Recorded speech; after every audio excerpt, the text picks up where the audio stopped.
Muy buenas noches. Después de una exhaustiva investigación con fuentes en Colombia, Estados Unidos, Panamá, República Dominicana y Haití, la unidad investigativa de Noticias Caracol logró armar el rompecabezas del crimen del presidente haitiano Jovenel Moïse. Uno de los hallazgos más explosivos tiene que ver con este hombre, el que ustedes ven aquí en la pantalla, el actual primer ministro de Haití, Claude Joseph, quien según los indicios de las autoridades de Haití y del FBI de Estados Unidos, sería el autor intelectual del magnicidio. Me acompaña Ricardo Calderón, editor de la unidad investigativa de Noticias Caracol. Ricardo, muy buenas noches. ¿Y cómo se llega a una conclusión tan grave? Juan Roberto, este rompecabezas se armó a partir de los testimonios de 3 colombianos, los hermanos Germán Alejandro y Jonathan Rivera, y un soldado retirado del ejército. A partir de estas declaraciones fue posible unir las piezas de un plan criminal que tiene al país del Caribe en una seria crisis política.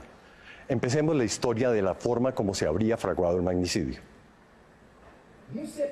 El magnicidio de Jovenel Moïse comenzó a planearse en noviembre de 2020 en este edificio, la sede de CTU Security en Miami. Allí estuvieron reunidos el venezolano Antonio Intriago, dueño de la empresa, el gerente colombiano Arcángel Pretel, el haitiano estadounidense James Solash, un diplomático haitiano de apellido Ascart, el médico haitiano ya capturado Christian Shannon y el colombiano Jonathan Rivera García. Los participantes del encuentro en Miami planearon desde ese momento secuestrar al presidente Moïse para tomarse el poder y dejar como presidente a Claude Joseph, actual primer ministro de Haití. Esta revelación le da un giro sorprendente a la investigación.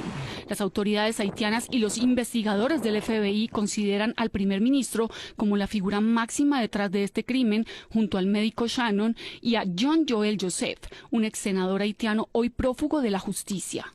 Se trata de una bomba política si se tiene en cuenta que Claude Joseph gobierna el país como reemplazo del presidente asesinado. Precisamente hoy, el primer ministro con funciones presidenciales se refirió al crimen del mandatario. En este momento, el gobierno tiene 2 prioridades. La primera es mantener las investigaciones hasta que el presidente de la República, su esposa, sus hijos, sus amigos y la nación tengan justicia.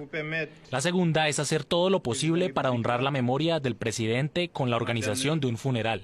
Entre las pruebas conocidas por la unidad investigativa de Noticias Caracol hay llamadas telefónicas y fotos de reuniones que vinculan al primer ministro con los mercenarios colombianos. Los investigadores tienen claro el papel que habría jugado cada uno de los participantes de la conspiración. Tras la reunión en Miami, el colombiano Pretel y en especial el haitiano James Solash volvieron a buscar a Jonathan Rivera, quien había estado en la reunión y quien los llevó hacia su hermano, el capitán retirado del ejército Germán Rivera, y hacia el sargento retirado Duvernay Capador.